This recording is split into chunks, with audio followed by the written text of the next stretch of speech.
Okay, choice note JS ना. ठीक आहे. नोट जेएस का चूज केलं काही सांगू शकता? जावा स्क्रिप्ट झालंय, ठीक आहे. ट्रेंडिंग आहे ना, का नाही? आहे ना ट्रेंडिंग. ट्रेंडिंग आहे, ठीक आहे. 2 3 4 वर्षापासून खूप ट्रेंडिंग मध्ये नोट जेएस, ठीक आहे.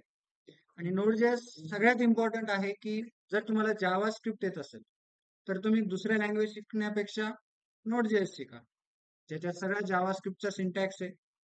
जावा स्क्रिप्टचे सगळे फंक्शन्स आहेत, म्हणजे तुम्हाला स्ट्रिंग साठी जे फंक्शन्स माहिती आहेत तेच तुम्हाला वापरायचे आहेत. जे तुम्हाला नंबरचे फंक्शन्स आहेत माहिती आहेत तेच वापरायचे आहेत. मग सगळं तुम्हाला तेच वापरायचं आहे, फक्त या ठिकाणी कोड थोडा ऍडव्हान्सला जाईल. मग आता या ठिकाणी जावा स्क्रिप्टला तर सगळ्यांनी अभ्यास केलेलाच आहे. त्याच प्रकारे आता नोट ला स्टार्ट करण्यासाठी बेसिक जावा स्क्रिप्ट येणं गरजेचं आहे. थोडंफार तर येते सगळ्यांना. डिफिकल्टी थोडं झालं असेल जावा स्क्रिप्ट मध्ये, बट बेसिक तर सगळ्यांना येतच असेल, ठीक आहे. मग first of all note start करण्यासाठी नोट इन्स्टॉल करावं लागेल, बरोबर.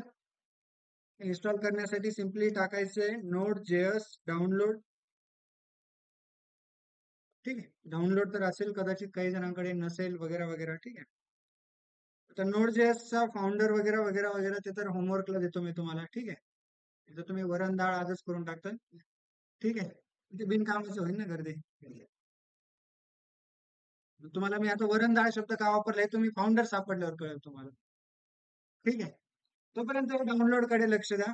जास्त काही मी तुम्हाला असं बळच गर्दी करण्याचं काम देत नाही. सिंपल काम करूयात, स्ट्रेट फॉरवर्ड राहूयात. जे गरजेचं आहे त्याला बघूयात, जे गरजेचं नाहीये ते गरजेचं असेल तर ते सांगेल मी तुम्हाला, ठीक आहे. नोट डाउनलोड मध्ये गेलो. आता या ठिकाणी अलग अलग इन्स्टॉलेशनचे प्रकार दाखवले त्यांनी की विंडोज साठी असं करा, याच्यासाठी असं करा, वगैरे वगैरे वगैरे वगैरे, ठीक आहे.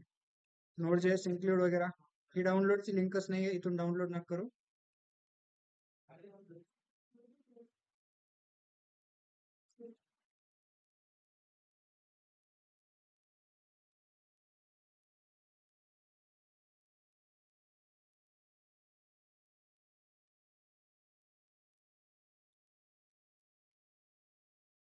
ठीक आहे, मी तुम्हाला लिंक शेअर करतो, तिथून डाउनलोड करा सगळ्यांनी,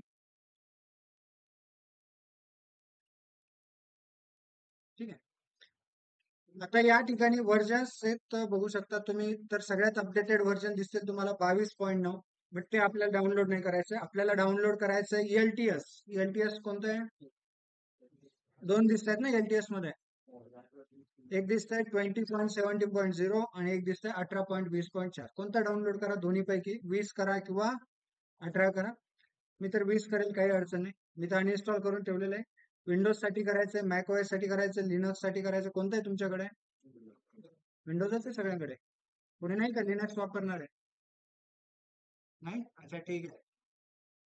64 बिट कॉमनली आहे सगळ्यांकडे, कुणाला काही चेंज करण्याची गरज नाही. डाउनलोडला क्लिक करा, एक EXE फाईल डाउनलोड होईल. नोट ची व्हर्जन आहे 20.17.0 आणि 64 बिटचं MSI फाईल डाउनलोड झाली. करा डाउनलोड, करूयात सगळे सोबतच इन्स्टॉलेशन.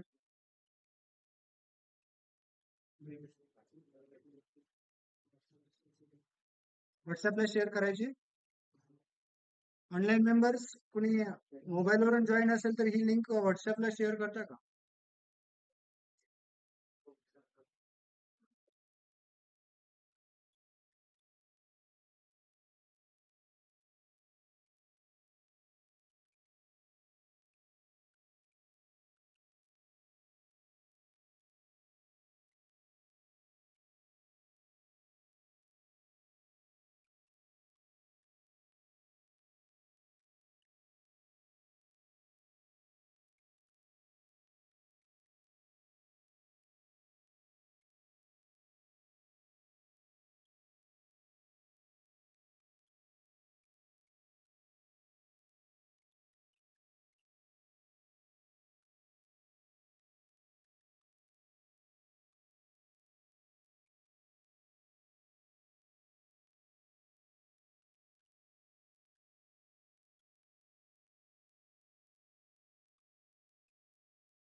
हो, केलंय शेअर ग्रुप वरती.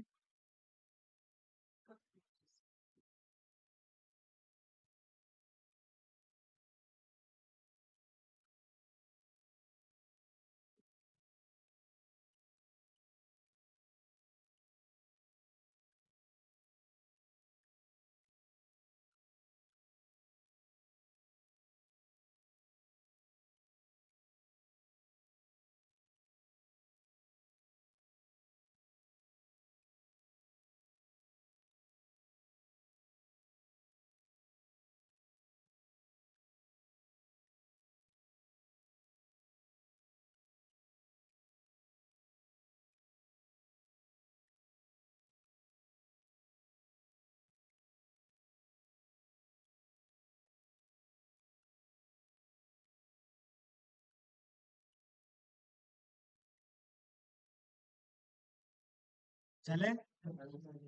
किती MB आहे? बस. झालंय का सगळ्यांचे डाउनलोड? पाठीमागे लिंक शेअर केली मी, ग्रुप वरती पण आहे, मीटिंग मध्ये पण आहे. सर्वांनी डाउनलोड करून घ्या बरं. झालंय ना? फैजल, अपडेटेड नाही डाउनलोड करायचे, LTS वाले डाउनलोड करायचे, LTS जे असेल ते. ठीक आहे. LTS म्हणजे लॉंग टर्म सपोर्ट. ठीक आहे ना? करंट म्हणजे ज्याच्यात पूर्णपणे काम झालेलं नाहीये, त्याच्यात काही बग फिक्सिंग काम चालू आहे, काही एरर येऊ शकतात, त्यामुळे तुम्हाला ते वापरायचं नाही. तुम्हाला LTS वाला वापरायचं आहे, जे की तुम्हाला पूर्णपणे सेटअप झालेलं आहे, ज्याच्यात तुम्ही लॉंग टर्म सपोर्टली काम करू शकता.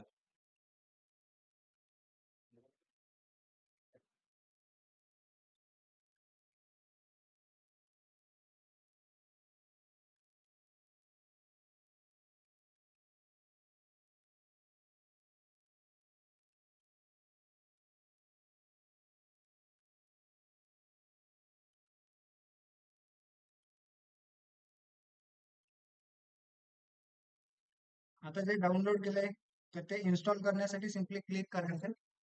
क्लिक केल्यानंतर तुम्हाला एक पॉपअप येईल. पॉपअप मध्ये वेलकम मेसेज येईल. वेलकम मेसेजला काही नाही, नेक्स्ट बटन आहे, नेक्स्टला क्लिक करा. ठीक आहे. आता नेक्स्ट बटनला पुढे जाण्यासाठी बंद झालाय रस्ता.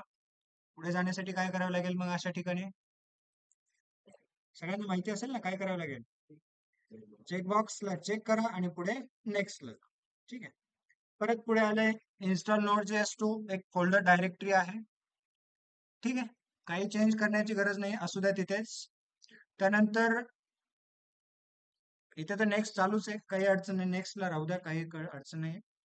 आता भरपूर जण इथे आल्यानंतर बघताल नेक्स्ट चालू दिसतंय तर नेक्स्टला क्लिक करा, काही चेकबॉक्सला घेऊ नका त्या. आणि लास्टला इन्स्टॉल म्हणा. ठीक आहे. डन. सिंपल आहे ना?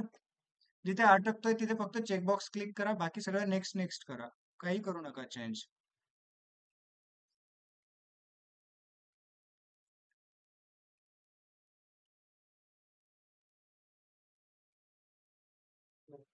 ज्ञानेश्वर, आवाज येतोय? ज्ञानेश्वर, आवाज येतोय का? इथेच आहे. मग तिथे येतोय का आवाज? ऑनलाईन जॉईन केलं म्हणून म्हटलं.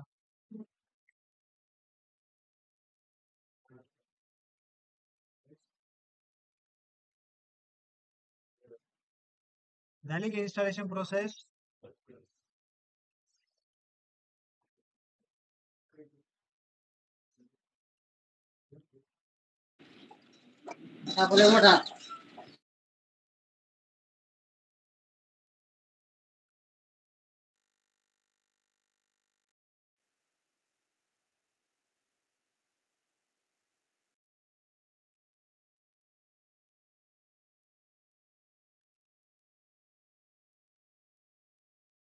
सगळ्यांकडे VS कोड आहे का रे? असं कोणी आहे का ज्याच्याकडे VS कोड इन्स्टॉल नाहीये? एक अजून VS कोड नाहीये असं कोण आहे? ऑनलाईन मेंबर्स कोणी असेल तर हँड राईज करा बरं. VS कोड इन्स्टॉल नाहीये असं. ओके. मोहिनी. आणखी? सगळ्यांकडे व्हीएस कोड आहे का? ठीक आहे, तुम्हाला आजचा डे देतो मी की आज तुम्ही व्हीएस कोड इन्स्टॉल करा, चालेल ना? ठीक आहे ना, मी तुम्हाला प्रोसेस सांगेल, बट तुम्ही नंतर करा इन्स्टॉल, लेक्चरच्या नंतर केलं तरी चालेल. नक्की करा. नोट.जेएस साठी व्हीएस कोड बेस्ट आहे. तुम्ही फ्रंट एंड साठी सबलाईम बेस्टली यूज करू शकतात. ओके ओके, तुम्ही व्हीएस कोड इन्स्टॉल करून घ्या भारती. लेक्चरच्या नंतर तुम्ही बिंदास व्हीएस कोड इन्स्टॉल करून घ्या. या ठिकाणी मी सजेशन देतो तुम्हाला व्हीएस कोड कसे डाउनलोड करायचे. सिम्पली सर्च करायचे व्हीएस कोड डाउनलोड, जसं आपण नोट.जेएस डाउनलोड सर्च केलंय. ओपन करा. ओपन केल्यानंतर या ठिकाणी विंडोज 10 आणि 11 साठी डाउनलोड करू शकतात आणि इन्स्टॉल करू शकतात. पण सिंपल प्रोसेस आहे. जसं आता आपण एक सॉफ्टवेअर इन्स्टॉल केले सेम त्याच प्रकारे ते इन्स्टॉल करायचे, काही अडचण नाहीये त्यात. ठीक आहे, सगळ्यांचे झाले इन्स्टॉलेशन प्रोसेस? सर्वजण इन्स्टॉलेशन प्रोसेस झाली का? मेसेज बॉक्स मध्ये सांगा ना.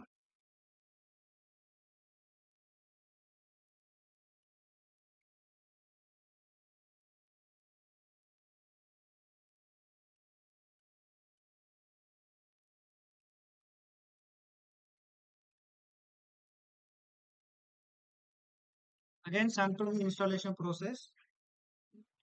सिम्पली गुगलला सर्च करा तुम्ही नोट.जेएस डाउनलोड म्हणून. ठीक आहे, डाउनलोड म्हणून सर्च केलंय तर या ठिकाणी प्रीबिल्ट इन्स्टॉलर मध्ये जायचंय. तिथे गेल्यानंतर तुम्ही डाउनलोड नोट.जेएस 20.17.0 ला क्लिक करायचंय. इथून डाउनलोड पडेल.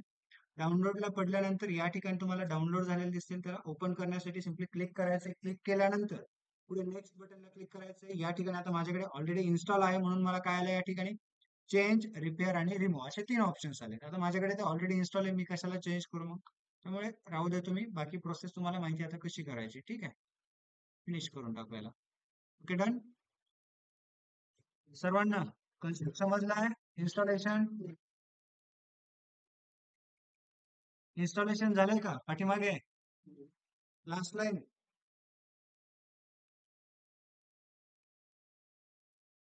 ठीक आहे, पुढे कंटिन्यू करायचंय. असं नको व्हायला की कोणी पाठीमागे राहिलंय. अरे सांगत चला बरं का, कोण असं राहिलं असेल तर. पुढचा टॉपिक घेण्या अगोदर आपण 4 वेळेस कन्फर्मेशन घेतो, त्याचं रिझन तेच आहे, तुम्ही कुठे राहायला नको पाठीमागे. इन्स्टॉलेशनच झालं नाही तर रन कसं होणार? बरोबर आहे की नाही? इन्स्टॉलेशनची प्रोसेस सगळ्यात इम्पॉर्टंट आहे. राहिली असेल तर सांगा. ठीक आहे, आता नोट.जेएस चा प्रोग्राम करणं गरजेचं आहे. जर आता आपण बघितलं की या ठिकाणी नोट.जेएस इन्स्टॉल झालंय सगळ्यांचं, डन. प्रोग्राम करण्यासाठी डेस्कटॉप वर जाऊयात, एक फोल्डर क्रिएट करूयात आणि मस्तसा एखादा छोटासा प्रोग्राम राईट करूयात आणि त्याला रन करूयात. डेस्कटॉप वर आलो, डेस्कटॉप वरती राईट क्लिक करून न्यू मध्ये गेलो. न्यू मध्ये गेल्यानंतर एक फोल्डर क्रिएट केले. फोल्डरचं नाव घेतलं आपण नोट.जेएस. ठीक आहे, आता यांचं काय म्हणणं आहे, तुमच्याकडे या नावाचे फोल्डर ऑलरेडी अवेलेबल आहे. ठीक आहे, ओके, कोई दिक्कत नाही. नोट.जेएस बॅच नंबर किती आपला? 38 करतो. ठीक आहे, आता या ठिकाणी फोल्डरला ओपन केल्यानंतर तो फोल्डर एम्प्टी आहे. सगळ्यात महत्वाचं म्हणजे कोणतेही प्रोग्रामिंग लँग्वेज शिकण्यासाठी तुम्हाला त्या प्रोग्रामिंग मध्ये कोड करता आलं पाहिजे. कोड करण्यासाठी तुम्हाला एडिटर पाहिजे. एडिटर मी तुम्हाला सजेस्ट केले. कोणता एडिटर? VS code. तुम्ही सबलाईम वापरू शकता फर्स्ट डे साठी, बट तुम्ही as a compare to other editor VS Code best राहणार तुम्हाला. ठीक आहे, तुम्ही उद्याच्याला सगळ्यांकडे व्हीएस असले पाहिजे. आता या ठिकाणी ज्या वेळेस आपण बॅकएंड लँग्वेज शिकतो तर सगळ्यात इम्पॉर्टंट असतं एडिटर त्या ठिकाणी ज्यामध्ये कोड करणार आहे, आणि दुसरं म्हणजे असतं सीएमडी, ज्या ठिकाणी आपण प्रोग्राम रन करणार आहे. आता रन करण्यासाठी सीएमडी हा जो विंडोजचा इनबिल्ट फीचर असणार आहे, त्याला ओपन करण्यासाठी जसं आपल्या ब्राउझरवरती युआरएल असते तसंच आपल्या फोल्डरमध्ये पण एक युआरएल असते. आहे ना या ठिकाणी युआरएल? ही युआरएलच आहे ना आपली. त्याला क्लिक केलं तर युआरएल दिसते मला. ही युआरएल मी रिमूव्ह करणार आणि या ठिकाणी टाईप करणार सीएमडी आणि एंटर करणार. एंटर केल्यानंतर हा आपल्याला होणार एक ब्लॅक कलरचा कमांड प्रॉम्प्ट ओपन, ज्या ठिकाणी आपण देणार कमांड्स आणि तो देणार आपल्याला आउटपुट. कमांड्स कशा पण रिलेटेड असू शकतात, जे की एका सॉफ्टवेअर रिलेटेड असू शकतात किंवा इनबिल्ट असू शकतात, जे की आपल्याला मायक्रोसॉफ्टने दिलेले असतील. मायक्रोसॉफ्ट म्हणजे विंडोजने दिलेले असतील. ठीक आहे, हे इनबिल्ट आहे. सीएमडी हे आपण इन्स्टॉल नाही केलं होतं. ठीक आहे, तुम्ही विचार करताल की नोट.जेएस इन्स्टॉल केल्यानंतर सीएमडी येते, असं काही नाही. नोडजेस इन्स्टॉल करा किंवा नका करा, सीएमडी इनबिल्ट असणार आहे. आणि तुमच्याकडे विंडोज 7 असू नाही तर विंडोज 12 असो, सगळ्या याच्यात हे इनबिल्ट फीचर आहे सीएमडी. सीएमडी ओपन झाल्यानंतर त्यामध्ये तुम्हाला या ठिकाणी नोड जेएस साठी तुम्ही नोड जेएस टाईप करू शकतात, नोड टाकू शकतात किंवा नोड डॅश व्हर्जन टाकून बघूयात आपण आणि एंटर करूयात. ठीक आहे, बॅड ऑप्शन.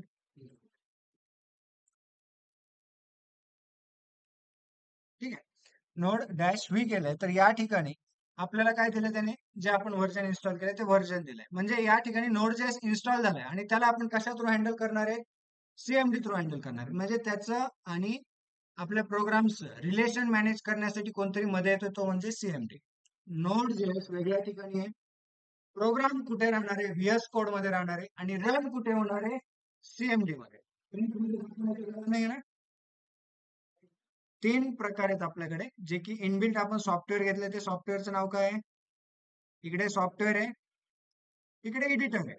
आणि जो बिटवीनला आपला ब्लॅक स्क्रीन वाला जो आहे तो काय मग आपला सीएमडी आहे. प्रोग्राम रन कशात होणार आहे, सीएमडी मध्ये रन होणार आहे.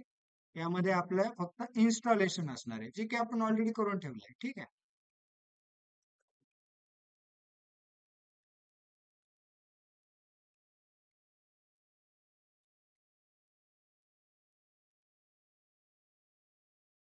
आणि हे काय आपले एडिटर. एडिटर मग तुम्ही काय असतं ते, शक्यतो आपण व्हीएस कोडच वापरूया, त्याला व्हीएस कोड म्हणूया. ठीक आहे, ओके, आलं लक्षात. बिटवीनला जो सीएमडी आहे, जो व्हीएस कोड कडून प्रोग्राम घेईल, नोड जेएस ची कमांड घेईल आणि त्या ठिकाणी तो इनबिल्ट मध्ये रन करून दाखवेल, आपल्याला रिस्पॉन्स देईल, आपल्याला आउटपुट देईल. त्यासाठी आपल्याला सीएमडी माहिती असणं गरजेचं आहे. मग सीएमडी ओपन करण्यासाठी या ठिकाणी सीएमडी आपण ओपन केले. कसे ओपन करायचे, अगेन एकदा प्रोसेस सांगतो.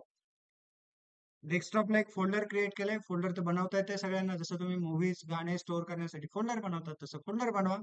फोल्डरला ओपन केल्यानंतर त्या ठिकाणी URL बारला रिमूव्ह करा आणि त्या ठिकाणी टाईप करा सीएमडी आणि एक लगेच सीएमडी ओपन होणार आहे. ठीक आहे, हा कन्सेप्ट समजला. ज्यांचं जे क्युरी झालंय त्यांना समजला का, समजलाय ना, ट्राय करताय का, तुमच्याकडे ओपन होतंय नाही होतंय तुम्हाला समजेल लगेच. ठीक आहे, सगळ्यांनी बघा बरं ओपन होतंय का तुमच्याकडे.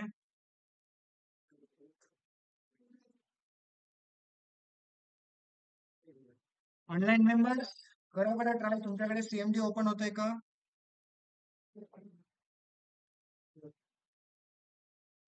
सर्वांचे झालंय का, एकाने येस केलं तर बाकीच्यांचं झालंय असं पण नाही ना. प्रोसेस सांगण्याची गरज आहे का, पुन्हा सांगण्याची गरज आहे का, नाही ना. ठीक आहे, परत एकदा सांगतो तरी पण सर्वांनी लक्ष द्या. डेस्कटॉपला फोल्डर बनवा, फोल्डरचं नाव घ्या नोड.js. नोड.js ला ओपन केल्यानंतर या ठिकाणी क्लिक करा URL बार मध्ये टाईप करा सीएमडी. सीएमडी ने क्लिक केल्यानंतर ओपन होईल आपले कमांड प्रॉम्प्ट. त्यामध्ये सॅम्पल म्हणून तुम्ही नोड डॅश व्ही टाकून बघू शकता, ज्यामध्ये तुम्हाला व्हर्जन दिसेल. दॅट्स इट, झालं नोड.js इन्स्टॉल. ओके, इकडे झालं एक कम्प्लीट. त्यानंतर करूयात एडिटर ओपन. एडिटर कोणते आपले, व्हीएस कोड सबलाईम जे असेल ते ओपन करा. मी या ठिकाणी व्हीएस कोड ओपन करतो. व्हीएस कोड ओपन केल्यानंतर त्या ठिकाणी क्लिक करायचे 3 डॉटला. आता जास्त झूम आहे म्हणून तसं दिसेल, जायचं डायरेक्टली फाईल मध्ये. फाईल मध्ये जायचं, ओपन फोल्डरला क्लिक करायचं. ओपन फोल्डर मध्ये डेस्कटॉपवर यायचं. डेस्कटॉपवर आल्यानंतर फोल्डर कोणतं सिलेक्ट करणार, जे तुम्ही आता क्रिएट केलंय त्या फोल्डरला क्लिक करा किंवा ओपन करा. ओपन केल्यानंतर खाली बटन आहे सिलेक्ट फोल्डर, सिलेक्ट फोल्डर करा. फोल्डर या ठिकाणी ओपन झालाय. डन, इथं माहिती आहे सगळ्यांना, छोटासा पॉईंट आहे ना, केला असेल ना ऑलरेडी. ठीक आहे, देन मग यामध्ये एक फाईल बनवा. फाईलचं नाव काही देऊ शकतात, बट .js ने द्या फक्त. ठीक आहे, मी आता या ठिकाणी नाव देतो day1.js. चालेल ना. day1.js मध्ये आपण आता या ठिकाणी console.log करूयात. console कौन किधर से आया, console.log hello A to Z.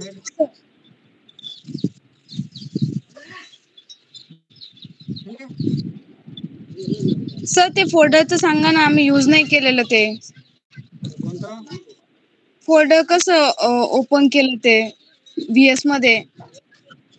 अच्छा, ठीक आहे, अगेन एकदा सांगतो, लक्ष द्या सगळ्यांनी. ठीक आहे, इथपर्यंत समजलंय ना सीएमडी कशा ओपन करायचे.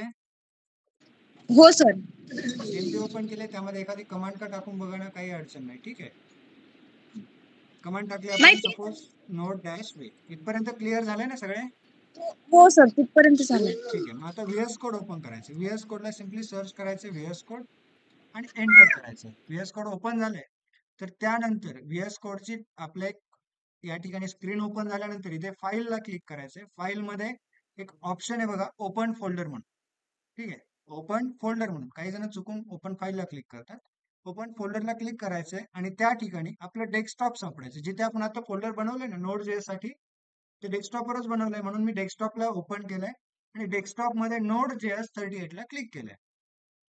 त्याला ओपन जरी केलं तरी काय अडचण नाही. नोड जेएस 38 ला ओपन करा आणि त्यानंतर सिलेक्ट फोल्डर म्हणायचे. सिलेक्ट फोल्डर म्हटल्यानंतर इकडे बघा लगेच नोड जेएस 38 ऑप्शन आला.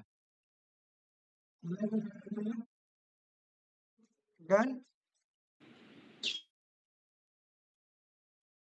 झालंय का ओपन? हो सर. स्वाती झालंय ना? सगळ्यांचं झालंय का? भारती पाठीमागे? Sir sir VS code install करते. तुम्ही सबलाईम मध्ये असाल तर सबलाईम मध्ये करा. आता चला हाच कन्सेप्ट सबलाईम मध्ये करा. हे बघा सबलाईम ओपन केलंय. ठीक आहे, थोडा टाइम लागेल. सबलाईम मध्ये जायचंय. फाईल मध्ये गेलं का करायचंय ओपन फोल्डर. ओपन फोल्डर मध्ये इथे फोल्डर सिलेक्ट करा. डेस्कटॉपला क्लिक करा आणि डेस्कटॉप मध्ये फोल्डर सिलेक्ट करा. सेम प्रोसेस आहे इथे पण आणि तिथे पण, काही चेंज नाहीये. ठीक आहे ना?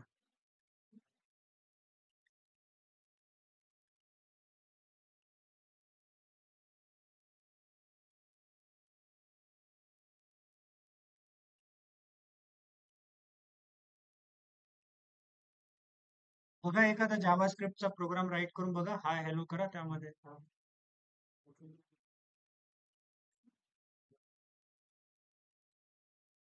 केलाय का जावा स्क्रिप्टचा प्रोग्राम? सांगू काही एखादा? ठीक आहे. फोल्डर ओपन झाल्यानंतर या ठिकाणी एक फाईल घेतली. फाईलला नाव घेतलं आपण day1.js. day1.js मध्ये आपण या ठिकाणी console डॉट लॉग करूयात. फर्स्ट ऑफ ऑल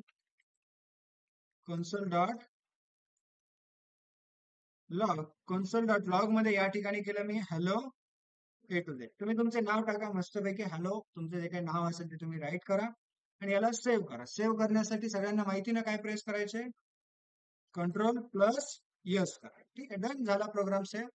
आता प्रोग्राम सेव्ह झाल्यानंतर प्रोग्राम रन इथे नाही करायचा. काही जणांना इथे रनचा ऑप्शन येत असेल किंवा इकडे कॉर्नरला रन म्हणून ऑप्शन येत असेल.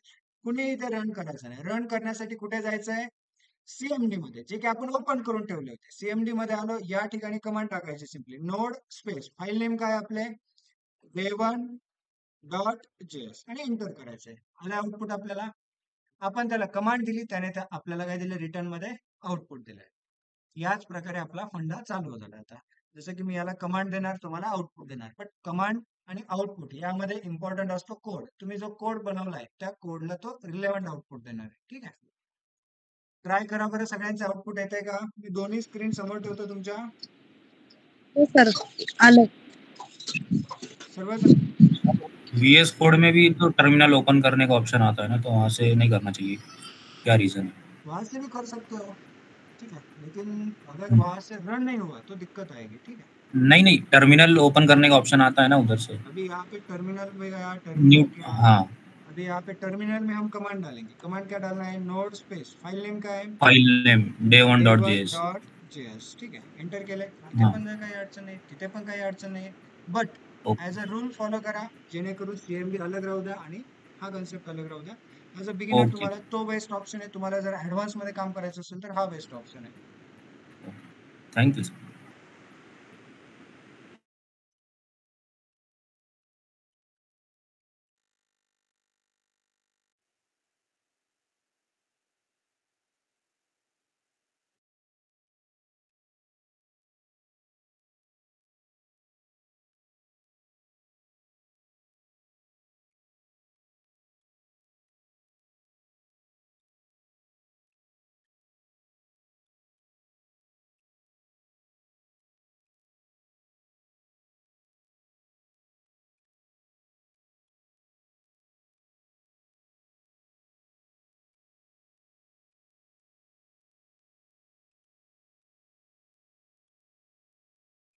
ठीक आहे, होतंय का रन?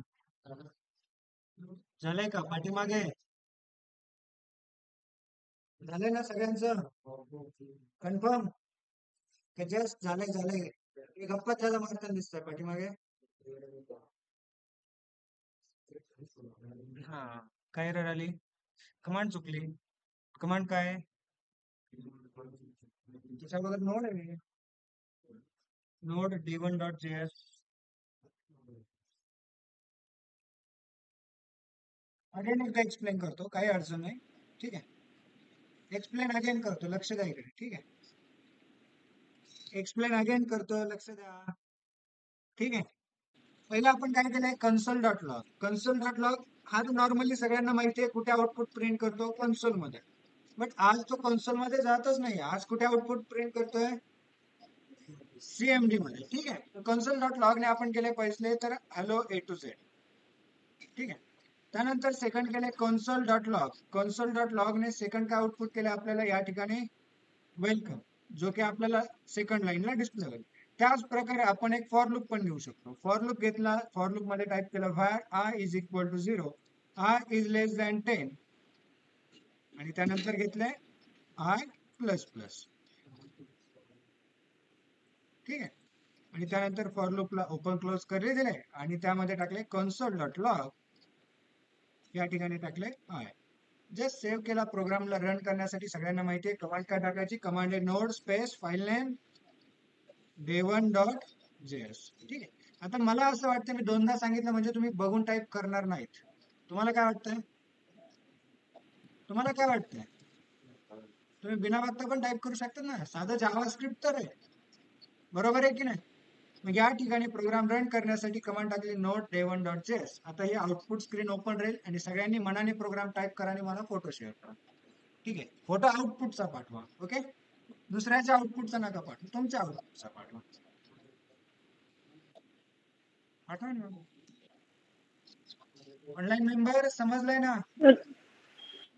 हो स्क्रीन सर. क्लिअर करण्यासाठी काय झालं भारती? स्क्रीन क्लिअर करण्यासाठी कोणती कमांड वापरते? स्क्रीन क्लिअर करण्यासाठी CLS टाईप करायचं आणि एंटर करायचंय. इथे राईट करून ठेवतो CLS आणि एंटर करायचंय. ठीक आहे,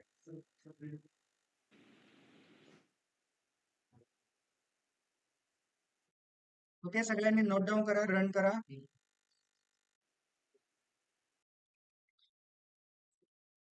इझी आहे ना? थोडं काही डिफिकल्ट वाटलं नाही ना? सारखंच आहे ना, जावा स्क्रिप्ट आणि हे तर सारखंच आहे, फक्त रन करण्याची थोडी मेथड चेंज झाली आपली या ठिकाणी. मग चेंज कशी होतीये, अगोदर .html मध्ये जाऊन सीडीएन द्यावी लागायची, आता कशी रन करायची, डायरेक्टली सीएमडी मध्ये जाऊन कमांड टाकायची. ठीक आहे, आता पुढे इम्पॉर्टंट पॉइंट समजून घ्या. कोणत्याही वेबसाईट मध्ये 3 पार्ट्स असतात.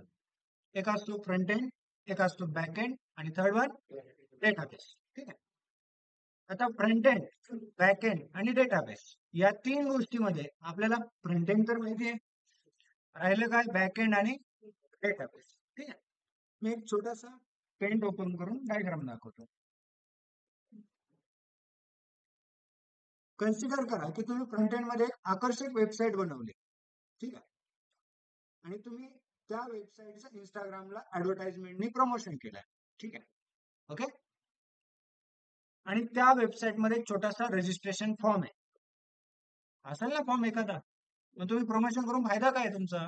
बरोबर ना, कोण येतंय कोण जातंय हे तर कळण्यासाठी एखादा फॉर्म द्यावा लागेल ना. सपोज तुम्ही एखादा कोर्स बघितला वेबसाईट वरती, इंस्टाग्रामला आला तुम्हाला एखादा कोर्स, तुम्ही अप्लाय नावाच्या बटनला क्लिक केलं तर लगेच तुम्हाला एक पेज ओपन होईल. त्या पेज मध्ये फॉर्म असेल, त्या फॉर्म मध्ये तुम्ही तुमची माहिती टाकताल आणि सबमिट करताल.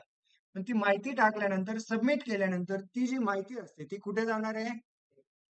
ती कुठे जाणार? डेटाबेसला नाही जाणार, ती जाणार आहे फ्रंट एंड वरून बॅक एंडला. ठीक आहे, डायरेक्ट डेटाबेसला पोहोचत नाही. मग फ्रंट एंड वरून कुठे गेली ती? बॅक एंडला. आता बॅक एंड कोण आहे आपला? नोड.js. मग मी ते डायरेक्टली नोड.js मेन्शन करतो. आता या ठिकाणी जो काही फॉर्म मधून डेटा आलाय तो कुठे आलाय? नोड.js मध्ये आलाय. नोड.js तो डेटा कुणाला पाठवेल? मग डेटाबेसला पाठवेल. ठीक आहे, याला काय म्हणूयात आपण? डेटाबेस मिळाला. त्याला सर्कल करतो, ठीक आहे ना, थोडस वेगळं राहील तो.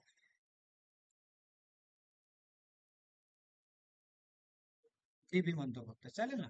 डीबी म्हणजेच डेटाबेस, ठीक आहे. MySQL वगैरे वगैरे सगळे डीबीच आहेत. मग आता डेटा स्टोअर झालाय, स्टोअर झाल्यानंतर डेटाबेस काहीतरी सांगेल याला, तुम्ही जी माहिती दिली ती सक्सेसफुली स्टोअर झालेली आहे, ठीक आहे. मग ती सक्सेसफुली स्टोअर झाली म्हणून कुणाला मेसेज आला?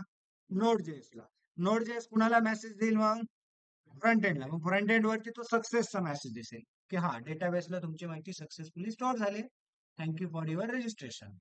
आल्या बरोबर? मग ही जी प्रोसेस आहे, या प्रोसेसमध्ये आपल्याला फ्रंट एंड माहिती आहे, बट इन बिटवीनला जो बॅकएंड आहे तो बॅकएंड समजून घ्यायचा आहे. तो बॅकएंड समजल्यानंतर आपल्याला डेटाबेस समजून घ्यायचा आहे, ठीक आहे. मग बॅकएंड समजण्यासाठी बॅकएंडला सीएमडी वरती रन करून कधी आपण समजू शकत नाही. आता बॅकएंड आपलं इथे दिसतंय, इथे 0 to 9 नंबर आला, तर याने रिझल्ट येणार नाही आपल्याला प्रॉपरली. आपल्याला जर रिझल्ट पाहिजे असेल तर आपलं जे बॅकएंड आहे ते कुठेतरी ब्राउझरवर दिसलं पाहिजे. येतंय का लक्षात? ब्राउझरवर आउटपुट आलं पाहिजे ना, तर ब्राउझरवर आउटपुट आलंच नाही पाहिजे. ब्राउझरवर आउटपुट आलं पाहिजे, त्यानंतर आपल्याला कळेल की हे बॅकएंड आहे. आता फ्रंट एंड जो असतो तो ब्राउझर मध्ये रन होतो, ठीक आहे. हा ब्राउझर मध्ये एक्झिक्यूट होतो, ब्राउझर मध्ये रन होतो. ब्राउझर साइड याला एक्झिक्युशन असते. जो Node.js असतो त्याला कोणत्या साईडला एक्झिक्युशन असते? सर्व्हर साईडला, ठीक आहे. आता तुम्हाला एखादी साईट ओपन करून दाखवण्यासाठी मी जाऊ शकतो. सपोज एक साईट ओपन करून दाखवली, ठीक आहे. आपण ओपन करूयात. याच साईटला मी कंट्रोल यू करतो. कंट्रोल यू केल्यानंतर त्या साईटचा काय दिसतो? सोर्स कोड दिसतो, ठीक आहे. दिसतंय या ठिकाणी सगळ्यांना? आता या ठिकाणी आपल्याला काय दिसतंय? सगळं HTML दिसतंय, CSS दिसतंय, जावास्क्रिप्ट दिसतंय, बरोबर आहे ना. आणि ते सगळं एका लाईन मध्ये त्याला म्हणायचं मिनिफाय, ठीक आहे. सगळं काय केलेलं आहे? मिनिफाय केलेलं आहे, असं वाढवलेलं आहे ना, ते मिनिफाय म्हणायचं त्याला, ठीक आहे. बट आपल्याला ते थोडंफार वाचलं तर समजून जाते की हे काय आहे? फ्रंट एंड आहे. पण यांचं जे बॅकएंड आहे ते बॅकएंड दिसतंय का आपल्याला कुठे? यांचा बॅकएंड कोड दिसतोय का तुम्हाला? नाही. मग हा जो बॅकएंड आहे तो सिक्युअर्ड असतो. बॅकएंड काय असतो? सिक्युअर्ड असतो. मग बॅकएंडला कोणी जर हॅक केलं तर तुमचा डेटा लिकेजचे चान्सेस जास्त असतात. फ्रंट एंडला कोणी हॅक नाही करू शकत. फ्रंट एंड तर ब्राउझर साईडला चालतो ना. आता जे HTML आहे ते आपण राईट क्लिक केलं, ओपनिंग ब्राउझर केलं आणि तो रन झाला, डन. एवढाच कन्सेप्ट माहिती आहे आपल्याला, कारण की तो ब्राउझरवरतीच रन होणार आहे. बट ज्या वेळेस एखादा बॅकएंडचा प्रोग्राम रन करायचा आहे त्यासाठी सगळ्यात इम्पॉर्टंट असते सर्व्हर.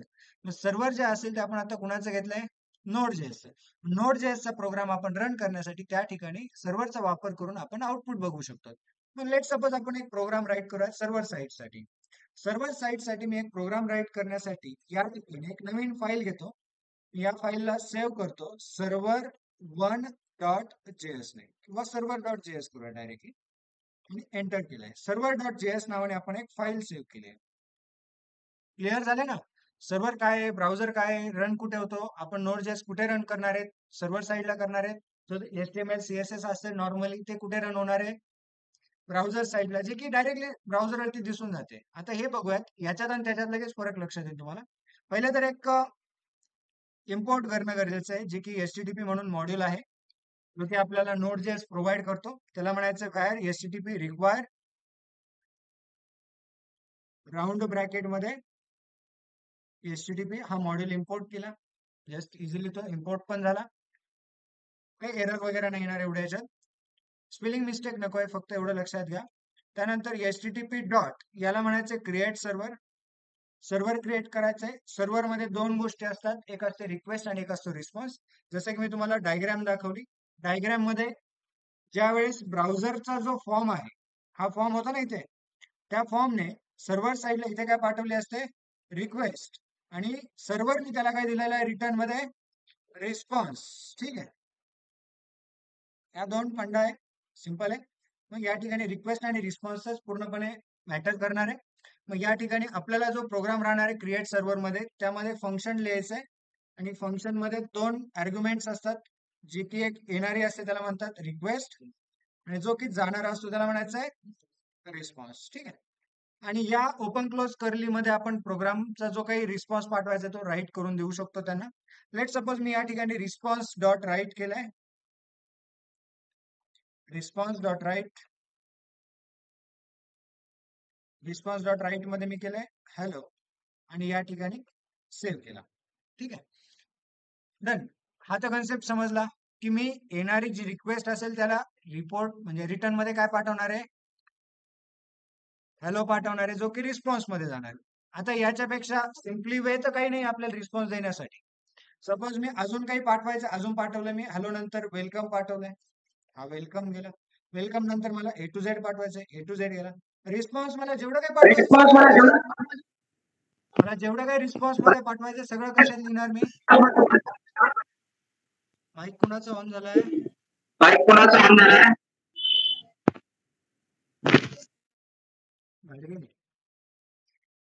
ठीक आहे. आता या ठिकाणी येणारी रिक्वेस्टचा काही मॅटर नाहीये, तुम्ही रिक्वेस्टचा विचारच करू नका. ठीक आहे, येथे काहीतरी रिक्वेस्ट खतम. ठीक आहे, आपल्याला फक्त रिस्पॉन्स काय द्यायचा आहे हे इम्पॉर्टंट आहे. आपल्याला हाय हॅलो करणं गरजेचं आहे. ब्राउझरवरती आउटपुट दिसण्यासाठी तुम्ही रिस्पॉन्स दिला पाहिजे. मग रिस्पॉन्स देण्यासाठी रिस्पॉन्स डॉट राईट करायचंय, तुम्हाला जे काही पाठवायचं ते पाठवा, जेवढं पाठवायचं तेवढं पाठवा, आणि तुमचं सगळं पाठवून झाल्यानंतर लास्टला म्हणायचं रिस्पॉन्स डॉट एंड. सगळं झालंय ना तुमचं पाठवून, शेवट काय म्हणायचं, आमचा रिस्पॉन्स संपलाय. मग तो दाखवून देईल, आपले जे काही आउटपुट असेल ते आउटपुट स्क्रीनला दाखवून देईल. याच कन्सेप्टला आपण या ठिकाणी आउटपुट स्क्रीनला बघू शकतो. बट बट कन्सिडर करा, तुमच्याकडे 10 प्रोजेक्ट आहेत नोड.js चे. 10 प्रोजेक्टला तुम्ही असं रन केलंय, तर सगळे रन करण्यासाठी काहीतरी गरजेचं असेल ना सर्व्हर साईडचं, तर त्यासाठी असतो एक पोर्ट नंबर.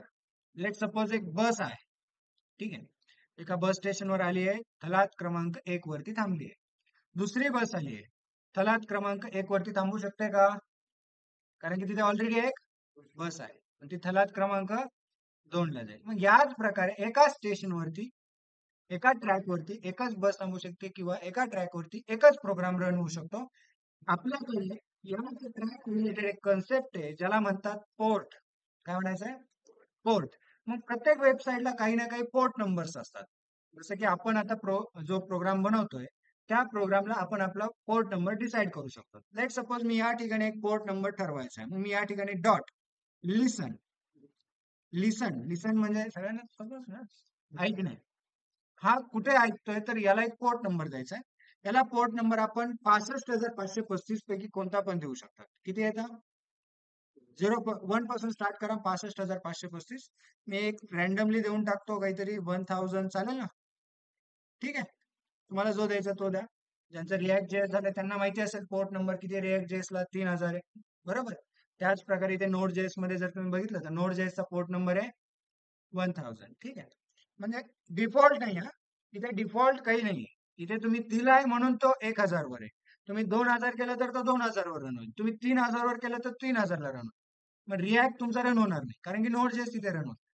ठीक आहे ना, म्हणून तुम्हाला तुमचा जो पोर्ट नंबर आहे तो कोणी वापरत नसेल असा द्या.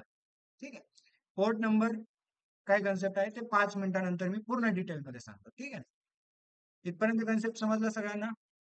थोडा मोडा कुठेतरी जुगाड करून घ्या, फक्त सगळं सूत्र मी क्लिअर करून देईल तुम्हाला 5 मिनिटांनी. प्रोग्रामला रन करण्यासाठी कमांड काय, node space file name server dot JS. Enter केलंय, गाडी थांबली आपली, येऊन थांबली ना, पुढे गेली गाडी नाही, 1000 वरती गाडी येऊन थांबली. मग गाडी बघण्यासाठी इकडे यायचंय, इकडे टाईप करायचंय लोकल होस्ट. हे लोकल होस्ट काय आहे, बरोबर आहे की नाही, लोकल होस्ट. एंटर केलं, वेलकम हॅलो सगळं आलंय ना आउटपुट स्क्रीनला, कुठे गेलंय, दिसतंय, hello welcome A to Z सगळं आलंय आउटपुट स्क्रीन वरती. ठीक आहे, तुमचं पण येईल. आधी रन करून बघता का, आधी डिटेल मध्ये सांगू, सगळं डिटेल मध्ये सांगू का, आधी रन करून बघता, आधी सांगतो, बरं ठीक आहे, सगळं सांगतो. ठीक आहे, लेट सपोज पूर्ण कन्सेप्ट 1 बाय 1 फ्लो करूयात. इथे लोकल होस्ट आहे, मी एक वेबसाईट ओपन केली, सपोज google.com. कशी असणार google.com ची लिंक, https://google.com. सही आहे ना, सगळ्यांना माहिती आहे, बरोबर. facebook.com पण माहिती आहे, ट्विटर माहिती आहे, इंस्टाग्राम माहिती आहे. आता google.com हे काय, हे काय, हे डोमेन आहे. ठीक आहे, त्याला काय म्हणायचं आहे, डोमेन. हा असतो प्रत्येक वेबसाईटला एक ऑक्युपाय केलेला. जसे की आता तुम्ही facebook.com म्हटलं तर त्याचं डोमेन झालं facebook.com. ठीक आहे.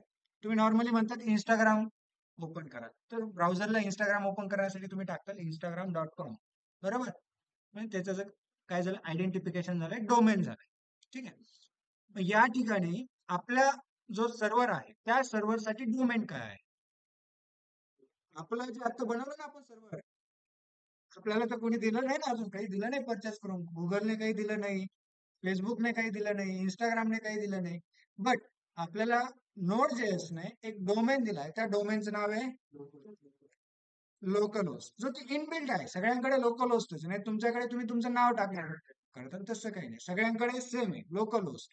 मग माझ्या लोकल होस्टचं माझ्याकडेच दिसेल, तुमच्या लोकल होस्टचं तुमच्याकडे दिसेल. जसं की गुगलचं सगळ्यांना सारखंच दिसेल असं नाही होणार. ठीक आहे. बिकॉज हा कुठेही सर्व्हर साईडला म्हणजे सर्व्हरला होस्ट नाहीये, हा आपल्या लोकल सर्व्हरवर काम करतो आपण. या ठिकाणी लोकल होस्ट आणि पुढे जो असतो तो पोर्ट नंबर असतो. आता गुगलचा पण काहीतरी पोर्ट नंबर आहे, तो तुम्हाला बघायचा असेल तर तो तुम्हाला दाखवतो मी. Domain to port number. ठीक आहे. असं काहीतरी लिंक ओपन करून बघूया आता. फाइंड पोर्ट नंबर करूया डायरेक्टली.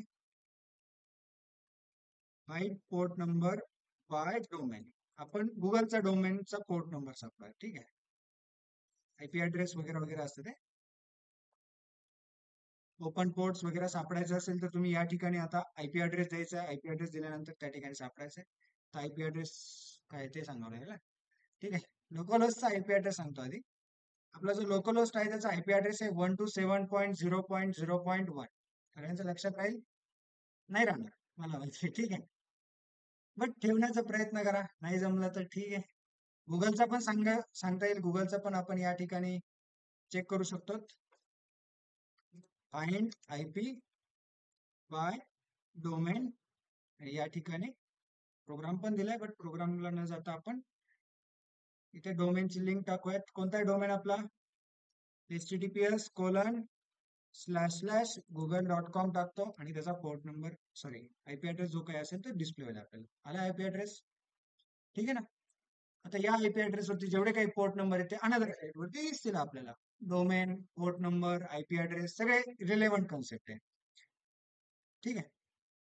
डोमेन म्हणजेच आयपी ऍड्रेस म्हणजेच डोमेन. ठीक आहे. फक्त जे की वर्डिक असत, वर्ड म्हणजे शब्दिक असत. जसं की मी आता लोकल होस्ट, याच्यात अल्फाबेट आहे ना, अल्फाबेट आहे म्हणून त्याला म्हणायचं डोमेन. आणि न्यूमेरिक असेल तर त्याला म्हणायचं आहे आयपी ऍड्रेस. ठीक आहे ना. तुमच्या लॅपटॉपला पण आयपी ऍड्रेस असेलच ना. त्याचं काही डोमेन द्यायचं असेल तर तुम्ही ते डोमेन पण देऊ शकता तुमच्या लॅपटॉपला. जे की तुम्ही जर 24/7 तुम्ही त्याला होस्ट करत असाल कुठे, तर तुम्ही तुमच्या लोकल पीसीला देखील तुम्ही एक वेबसाईट मध्ये कन्वर्ट करू शकतात. एका सर्व्हर मध्ये पूर्णपणे ग्लोबल सर्व्हर मध्ये कन्वर्ट करू शकतात. खूप साऱ्या प्रोसेस आहेत, खूप साऱ्या स्टेजेस आहेत. पण या ठिकाणी पॉईंट समजण्यासारखं एकदम सिंपल आहे. डोमेन आयपी ऍड्रेस सेम आहे. फक्त न्यूमेरिक असेल तर आयपी ऍड्रेस, अल्फाबेटिकल असेल तर डोमेन म्हणायचं. आणि ओपन करण्यासाठी जे पोर्ट नंबर्स असतात ते पोर्ट नंबर्स असतात 65,535, ज्याच्यामध्ये सगळे ट्रान्समिशन प्रोटोकॉल येतात. जसे की तुम्ही ऐकलं असेल, एफटीपी ऐकलंय, फाईल ट्रान्सफर प्रोटोकॉल. तुम्ही व्हॉट्सअप वापरताय, मेसेज ट्रान्सफर प्रोटोकॉल, सगळे प्रोटोकॉल याच्या अंडर येतात. 65,535 प्रोटोकॉल आहेत. जे नंबर्स आहेत ते अलग अलग प्रोटोकॉल असाइन केले जातात, त्यावरती ते काम करत चालते. जर तुम्हाला व्हिडिओ पाठवायचा आहे तर तो व्हिडिओ प्रोटोकॉल थ्रू अपलोड होणार आहे, file transfer protocol through upload होणार आहे आणि त्यानंतर तो समोरच्याला डाउनलोड करून बघता येऊ शकतो. म्हणजे अलग अलग प्रकारे प्रोटोकॉल्स असतात. तुम्ही मेल पाठवता तर मेल पाठवण्यासाठी पण प्रोटोकॉल आहे, सिंपल मेल ट्रान्सफर प्रोटोकॉल. त्या ठिकाणी तो पण एक प्रोटोकॉल आहे. अलग अलग प्रकारे प्रोटोकॉल्स असतात, ते सगळे पोर्ट नंबर नुसार डिसाईड केलेले असतात. सपोज तुम्ही जीमेल वापरता तर जीमेलचे पण प्रोटोकॉल चे जे पोर्ट नंबर्स आहेत ते आहेत 465 आणि 625. असे दोन protocol number, port number Gmail प्रोटोकॉलचे आहेत. असे सगळ्या प्रोटोकॉल्स नुसार जर बघितले तुम्ही तर प्रत्येकाला काही ना काही त्यांनी असाइन करून दिलेले आहेत. जास्त डिटेल मध्ये न जाता इथे कन्सेप्ट क्लिअर करून टाकू. ओके, ठीक आहे ना. सर पडला वाजायचा. ठीक आहे. सिंपल कन्सेप्ट आहे. तुमच्याकडे एक सर्व्हर क्रिएट करण्यासाठी काय करायचंय, रिक्वेस्ट घ्यायची आहे. जातो तो रिस्पॉन्स असतो. रिस्पॉन्स मध्ये तुम्हाला काय पाठवायचे ते राईट करून द्या आणि रिस्पॉन्सला तुम्ही जेवढं काही तुम्हाला दिल्यानंतर संपलंय म्हणून घोषित करायचं असतं ते एंडने घोषित करून टाका आणि नंतर फक्त लिसन करायचं कोणत्या तरी एका पोर्ट नंबरवरती, त्या पोर्ट नंबरला तिथे मेन्शन करा आणि तो त्या पोर्ट नंबरवरती ऐकायला चालू होईल. मग ती जी गाडी असते प्रोग्राम रन केल्यानंतर प्रोग्राम येऊन तिथे अटकला जातो. का तर तिथे थांबलाय तो. जोपर्यंत प्रोग्राम थांबलाय तोपर्यंत आपल्याला आउटपुट दिसणार. आता सपोज तुम्हाला बस पकडायची आहे, पुण्या साईडची बस पकडायची, मग पुण्याच्या या ठिकाणी स्टेशनवरती बस असेल तर पकडताल ना, बस नसेलच तर पकडता येणार नाही. जर मी हा प्रोग्राम स्टॉप केला, आता प्रोग्राम स्टॉप झाला माझा, थांबलाय का, म्हणजे माझी बस निघून गेलेली आहे, म्हणजे माझे आउटपुट दिसणार नाही. कन्सेप्ट समजलाय? मला परत आउटपुट बघण्यासाठी काय करावं लागेल, प्रोग्रामला रन करावे लागेल आणि परत मी इकडून बघितलं आउटपुट दिसेल मला. कन्सेप्ट समजला? सिंपल प्रोग्राम आहे. बाकी ते डोमेन आयपी ऍड्रेस वगैरे वगैरे ते बाजूला राहू देऊ. ओपन करण्यासाठी मी ते तुम्हाला सांगतो काय ओपन करायचंय, जे कामाचं आहे ते सांगतो. गुगलला टाईप करायचं localhost:100 आणि ओपन करायचंय, आउटपुट दिसून जाईल. आता काही जण काय करतील, असं काम करतील, दाखवतो मी कसे करतील. इथे येतील, इथे टाईप करतील localhost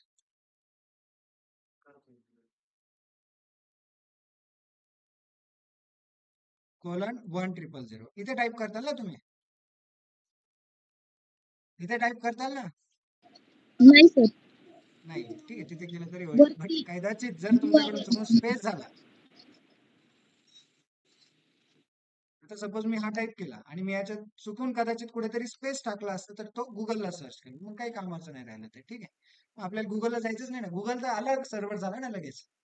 आपला सर्व्हर कोणता आहे, लोकल होस्ट, तर आपलं डायरेक्टली वरती टाईप करा डोमेन आणि त्याच्या पुढे कोलन देऊन 1000 टाईप करा आणि एंटर करा, लगेच आपल्याला आउटपुट दिसणार आहे. आणि हे विदाऊट इंटरनेट पण चालू शकते, त्यामुळे इंटरनेटची गरज नाहीये. ठीक आहे, सर्वांनी रन करून बघताय प्रोग्रामला? Yes sir. रिक्वायर का यूज केले, ओके, हा कन्सेप्ट इम्पॉर्टंट आहे. ठीक आहे, लक्ष द्या इकडे. ओके, आपण नॉर्मली जावा स्क्रिप्ट राईट करतो बरोबर, पण आता जावा स्क्रिप्ट मध्ये आपल्याला नोडजेएसचा यूज करायचा आहे. नोडजेएस हा पूर्णपणे मॉड्यूल बेस्ड डिपेंड आहे. मॉड्यूल बेस्ड म्हणजे काय की एक मॉड्यूल बनवलेले असते, ज्या मॉड्यूलला तयार करून ठेवलेले असते, फक्त आणि फक्त ते इम्प्लिमेंट करायचे आणि यूज करायचे. जसे की मग एक साचा असतो. ठीक आहे, आता या ठिकाणी एक साचा बनवलेला आहे ज्याचं नाव आहे एचटीटीपी. त्याला फक्त इम्प्लिमेंट करायचं आणि यूज करायचंय. आता साच्याचं नाव काय, एचटीटीपी. लेट सपोज मी या ठिकाणी स्पेलिंग मिस्टेक केली असते तर तो साचा सापडला नसता, पण त्याने आपल्याला एरर दिला असता, मॉड्यूल नॉट फाउंड. आपण हा प्रोग्राम रन केला तर एरर काय दिलं त्याने, मॉड्यूल नॉट फाउंड. म्हणजे हा मॉड्यूल वरती काम करतोय. मॉड्यूलचं नाव काय आहे, एचटीटीपी. आणि कोणत्याही मॉड्यूलला इम्पोर्ट करायचं असेल, इम्प्लिमेंट करायचं असेल प्रोग्राम मध्ये, तर त्याला काय करायचं, फक्त रिक्वायर करायचं. मग रिक्वायर तुम्ही त्या व्हेरिएबलला नाव काही देऊ शकतात, नो मॅटर. तिथे मी एचटीटीपी वापरलंय, तिथे तुम्ही फक्त एच वापरून पण काम चालू शकत होते, काही अडचण नाही. फक्त तुम्हाला जिथे एचटीटीपी वापरलंय व्हेरिएबल तिथे एच वापरावं लागले असते. ठीक आहे, जे मॉड्यूलचं नाव आहे ते व्हेरिएबलचं नाव द्यायला कशाला, या ठिकाणी मग लेंथी प्रोसेस होत नाही, व्हेरिएबलला अंडरस्टँडिंगला काही इश्यू येणार नाही. ठीक आहे, क्लिअर आहे? मॉड्यूल का म्हणतोय, त्या ठिकाणी भरपूर सारे मॉड्यूल्स आहेत जे आपण सॉफ्टवेअर घेतलंय ना आता, त्यामध्ये सगळं आहे लिहिलेलं आहे. ठीक आहे, त्यातून फक्त आपण काय केलेत, पकडले, घेऊन आलो आणि या ठिकाणी आणून टाकलंय. टाकल्यानंतर त्याला आपण सांगितलंय की आम्हाला एक सर्व्हर बनवून दे, त्या सर्व्हर मध्ये असा असा रिस्पॉन्स रिटर्न पाठवायचा आहे आणि या पोर्ट नंबरला तो रन कर. आपण त्याला रन केल्यानंतर त्याने आपल्याला तो सर्व्हर बनवून दिला आणि त्यावरती आपण ते प्रोग्राम रन केलाय. समजलंय? पुन्हा समजलंय का? ठीक आहे, क्लिअर आहे सगळ्यांना? सगळ्यांना क्लिअर आहे का? सर्व्हरवरती येस आता सर. सर्व्हरवरती आपण एखादा फॉर लूप फिरवाय, चालेल ना? मी या ठिकाणी एक फॉर लूप घेतो, इथे लास्टला घेतो, चालेल ना? इथे एंडच्या अगोदर घ्यावे लागेल ना, एंडच्या नंतर घेतला तर मग रिस्पॉन्स देऊन फायदाच नाही ना, कारण की ऑलरेडी पोहोचलेलं आहे सगळं काही. मी एक फॉर घेतला, फॉर मध्ये लिहिलंय where i is equal to 0, i is less than 10, ठीक आहे, आय प्लस प्लस, आणि त्यानंतर करतो रिस्पॉन्स डॉट राईट. काय करू राईट रिस्पॉन्स मध्ये? आय. डन. जसं आपण तिकडे केले तसं इथे केले. तिकडे काय केले? कन्सोल डॉट लॉग केले. इथे काय केले? रिस्पॉन्स डॉट राईट केले आणि सेव्ह केले. प्रोग्रामला आउटपुट बघण्यासाठी पहिले काय करायचंय? रन करायचंय. आता जर तुमचा प्रोग्राम ऑलरेडी रन होत असेल तर तो पहिले तर काय करा? स्टॉप करा. स्टॉप करण्यासाठी प्रेस करा कंट्रोल आणि सी. माहित नसेल तर लक्षात ठेवा. परत विचारता सर स्टॉप करण्यासाठी काय आहे? स्टॉप करण्यासाठी इथे लिहून ठेवतो. काय दाबायचं आहे? ctrl प्लस सी प्रेस करायचे, जेणेकरून तुमचा प्रोग्राम स्टॉप होईल. स्टॉप झाल्यानंतर पुन्हा प्रोग्रामची कमांड टाका, नोड स्पेस, फाईल नेम काय आहे? सर्व्हर डॉट जेएस, आणि मग एंटर करा. मग आउटपुट स्क्रीनला ओपन करा. रिफ्रेश केलं तरी चालेल इथे. ठीक आहे. काहीतरी स्पेलिंग चुकलेली का आपली? काय चुकलंय बघा बरं. काहीतरी चुकलंय आपले. कोणता यस? ठीक आहे, कमांड प्रॉम्प्टच चुकला का? ठीक आहे.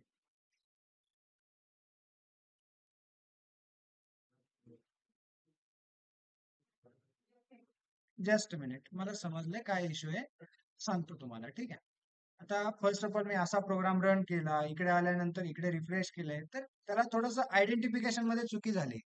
तुम्ही जो रिस्पॉन्स डॉट राईट देताय तो त्याला एक कोड समजतोय. जसं की आता आपण नंबर म्हटल्यानंतर आपण समजतो नंबर एक आयपी ऍड्रेस आहे, अल्फाबेट आल्यानंतर आपण समजतो की हा डोमेन आहे. त्याच प्रकारे त्याला आपण एक नंबर दिलाय आणि तो नंबरला काय समजू राहिलाय?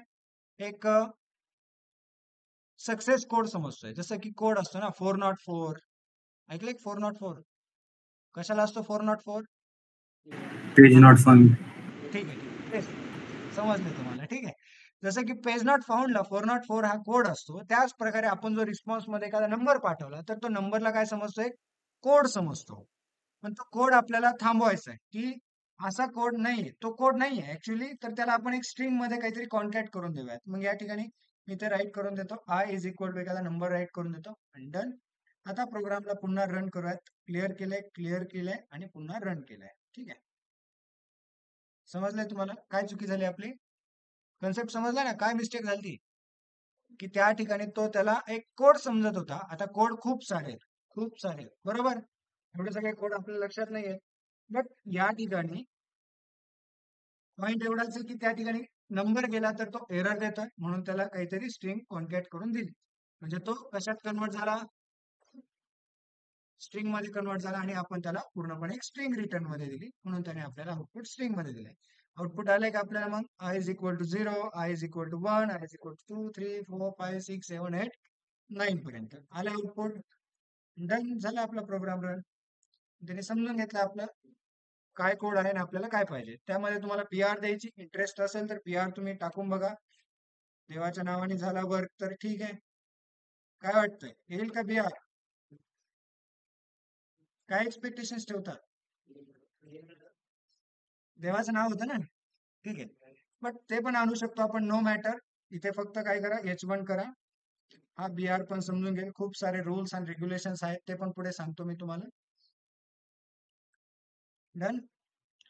आता ते का झालं, असं का झालं, वगैरे वगैरे, ते खूप सारे रिझन्स आहेत त्यामागे, ते पण सांगेल. बट ते नंतर सांगेल. आता हा प्रोग्राम इथपर्यंत समजलाय? समजलाय ना? ठीक आहे. नोट डाऊन करून घ्यायचं असेल तर घेऊ शकता. प्रोग्रामला पुन्हा रन करावं लागेल टाईप झाल्यानंतर, एवढी काळजी घ्यायची फक्त. कंट्रोल सीने स्टॉप करा, पुन्हा कमांड टाईप करा आणि रन करा. ही सगळी प्रोसेस फॉलो करावी लागेल तुम्हाला. प्रत्येक वेळेस नवीन URL ओपन करण्याची गरज नाहीये. तीच URL तुम्ही रिफ्रेश करा, काही अडचण नाही. ठीक आहे.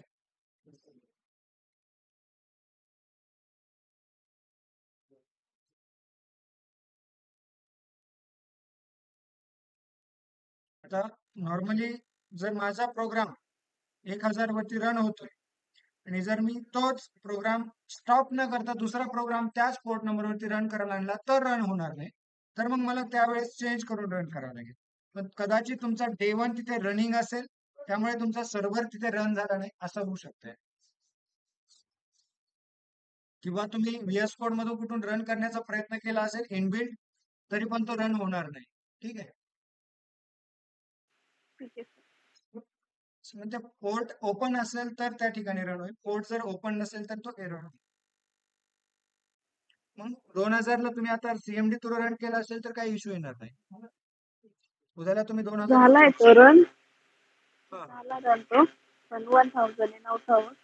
2000. ओके ओके ठीक आहे. जर काही अडचण आली तर बघा, एकदा रिस्टार्ट केल्यानंतर पण तो पोर्ट नंबर फ्री होतोय का नाही चेक करा आणि मला सांगा मग.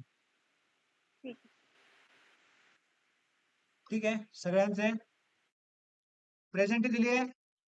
तुम्हाला होमवर्क साठी मी क्वेश्चन्स दिले आहेत. आता एक 100-200 पानाची जुनी पुराणी एखादी नोटबुक बघा सापडली तर त्याला वरती नाव लिहा, Node.js आतमध्ये तुमचे नाव लिहा आणि मग पहिल्या पेज वरती सुरू करा मग काहीतरी लिहायला त्यात. आज तुम्ही क्वेश्चन्स लिहिले तर अतिउत्तम. ठीक आहे ना सर्वजण? का सांगितलंय? ठीक आहे. बॅकएंडला खूप मोठी चेन असते बरं का. बॅकएंडची चेन कशी असते, फ्रंट एंड सारखं नाही. एखादा लेक्चर मिस झालं दुसऱ्या दिवशी नवीन टॉपिक. इथे चेन अशी असते, एक जरी साखळी तुटली, एक जरी लेक्चर मिस झालं तर पुढे साखळीचं काही काम नाही राहिलं. ठीक आहे ना. त्यामुळे एक पण लेक्चर मिस होणार नाही याची काळजी घेणं काम तुमचं आहे. भले मग तुम्ही रेकॉर्डिंग मधून करा, काही अडचण नाही. ओके चला घेऊया फुल स्टॉप. नंबर क्लेम झाला तरी चालेल. कुणाला काही इश्यू असेल तर विचारू शकता.